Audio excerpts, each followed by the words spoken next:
న్యూజిలాండ్తో జరుగుతున్న T20 series మన జేబులో ఉంది. 3-1 తేడాతో ఇప్పటికే ట్రోఫీ కన్ఫర్మ్ అయింది. కానీ వైజాగ్లో జరిగిన 4వ మ్యాచ్ మన టీంకి ఒక అలారం బెల్ లాంటిది. 50 పరుగుల తేడాతో ఓడిపోవడం ఫ్యాన్స్కి చిన్న షాక్ ఇచ్చినా మేనేజ్మెంట్కి మాత్రం అది ఒక రియాలిటీ చెక్. గెలుపు మత్తులో జోగుతున్న టీంని నిద్రలేపడానికి వచ్చిన ఒక మంచి దిష్టి చుక్క ఆ ఓటమి. ఇప్పుడు జనవరి 31న తిరువనంతపురంలో జరగబోయే ఆఖరి మ్యాచ్ కేవలం నామమాత్రపు పోరు కాదు. ఇది వరల్డ్ కప్ సన్నాహాల్లో ఫైనల్ టెస్ట్.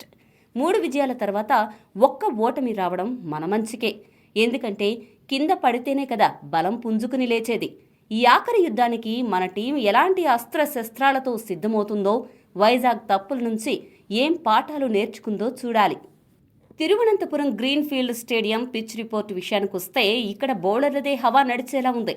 సాధారణంగా ఈ పిచ్ స్పిన్నర్లకు స్వర్గధామం, బ్యాటర్లకు సవాల్ విసిరే మైన్ ఫీల్డ్. బంతి ఆగి రావడం, గ్రిప్ అవ్వడం కామన్. కాబట్టి ఇక్కడ 200 పరుగుల సునామీలు ఆశించలేం. ఒక 160 నుండి 170 కొడితే అది విన్నింగ్ స్కోర్ అవుతుంది. ఇక వెదర్ రిపోర్ట్ చూస్తే ఫ్యాన్స్కి గుడ్ న్యూస్. వరుణుడు అడ్డుపడే ఛాన్స్ లేదు.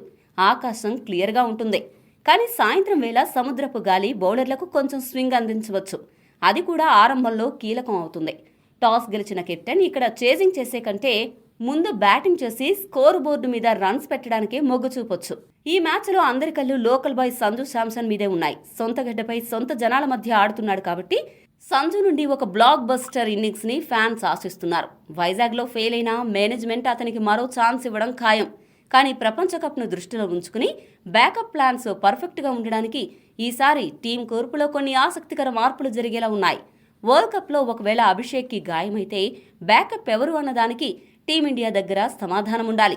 అందులో భాగంగా అభిషేక్ శర్మ లాంటి విధ్వంసకర ఓపెనర్ని పక్కన పెట్టి ఇషాన్ కిషన్కి ఓపెనింగ్ బాధ్యతలు ఇచ్చే ప్లాన్లో ఉన్నారు. సో తిరువనంతపురంలో మనం సంజు శాంసన్ మరియు ఇషాన్ కిషన్ల డైనమైట్ కాంబినేషన్ని చూసే అవకాశం ఉంది. ఈ కొత్త ఓపెనింగ్ కాంబినేషన్ ఎలాంటి విధ్వంసం సృష్టిస్తుందో వేచి చూడాలి. 3వ స్థానంలో సూర్యకుమార్ యాదవ్ వస్తాడు. తిలక్ ఫిబ్రవరి 3న స్క్వాడ్లోకి వస్తాడు. అయ్యర్ స్క్వాడ్ నుండి రిలీజ్ అవుతాడు. ఈ పరిస్థితుల్లో అయ్యర్కు 5వ టీ20లో అవకాశం ఇవ్వడం వల్ల ఎటువంటి ఉపయోగం లేదు. కాబట్టి అతడు బెంచ్కే పరిమితమవుతాడు. ఆ తర్వాత హార్దిక్ పాండ్యా, శివన్ దుబే ఆల్రౌండర్స్గా ఇన్నింగ్స్ని ముందుకు నడిపిస్తారు. ఫినిషర్గా మన రింకు సింగ్ బాధ్యత తీసుకుంటాడు. 4వ టీ20 సమయంలో కెప్టెన్ సూర్య మాట్లాడుతూ 5వ టీ20కి అక్షర్ పటేల్ వస్తాడని చెప్పారు. ఈ నేపథ్యంలో హర్షిత్ రాణాకి రెస్ట్ ఇచ్చి స్పిన్ ఆల్రౌండర్ అక్షర్ పటేల్ ని టీంలోకి తెస్తున్నారు. ఈ పిచ్ మీద అక్షర్ బౌలింగ్ చాలా కీలకం. అలాగే స్పిన్నర్ రవి బిష్నోయ్కి రెస్ట్ ఇచ్చి మిస్టరీ స్పిన్నర్ వరుణ్ చక్రవర్తిని బరిలోకి దింపనున్నారు. తిరువనంతపురం పిచ్ మీద వరుణ్ బాల్ ని అర్థం చేసుకోవడం కివీస్కి అంత ఈజీ కాదు. ఈ 3 మార్పులు మినహా మిగతా జట్టంతా యథావిధిగా కొనసాగుతుంది. ఈ మ్యాచ్లో ఓ ముగ్గురిపై అందరి దృష్టి ఉండనుంది. ఈ లిస్టులో ఉన్న మొదటి ఆటగాడు సంజు శాంసన్. సొంత గడ్డ, సొంత జనం మధ్య సంజు ఎలా ఆడతాడు అని అందరూ ఎదురు చూస్తున్నారు. ఇక్కడ కూడా కేవలం చిన్న మెరుపులు మెరిపిస్తే సరిపోదు. ఒక బాధ్యతాయుతమైన మ్యాచ్ విన్నింగ్ ఇన్నింగ్స్ ఆడాలి. అప్పుడే సంజుపై అందరికీ నమ్మకం వస్తుంది. ప్రపంచ కప్లో టీమిండియాకు మంచి ఊపు వస్తుంది. ఇక హార్దిక్ పాండ్యాలో పాత కిల్లర్ టచ్ మిస్ అవుతోంది. స్పిన్ ఆడడంలో హార్దిక్ ఈ మధ్య బాగా ఇబ్బంది పడుతున్నాడు. కీలక సమయంలో జట్టు కోసం నిలబడాల్సిన టైంలో వికెట్ పారేసుకుంటున్నాడు. ఈ మ్యాచ్లో హార్దిక్ తన విలువేంటో నిరూపించుకోవాలి. ఇక ఈ లిస్టులో ఉన్న చివరి ఆటగాడు ఇషాన్ కిషన్. ప్రపంచ కప్లో అభిషేక్ గాయపడినా లేదా సంజు ఫెయిల్ అయితే ఆ స్థానాన్ని భర్తీ చేయాలి అన్నా ఇషాన్ కిషన్ ఓపెనర్గా ఎలా ఆడతాడు అనే అనుమానాన్ని బద్దలుగొట్టాల్సిన మ్యాచ్ ఇది. మరి ఈ ముగ్గురు ఆటగాళ్లు వాళ్ల ముందున్న సవాళ్లకు ఎలా సమాధానం చెప్తారో చూడాలి.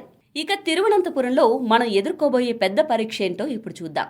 సిరీస్ గెలిచాం కదా అని వైజాగ్కి కాలర్ ఎగరేసుకుని వెళ్తే కివీ స్పిన్నర్లు మనకి చుక్కలు చూపించారు.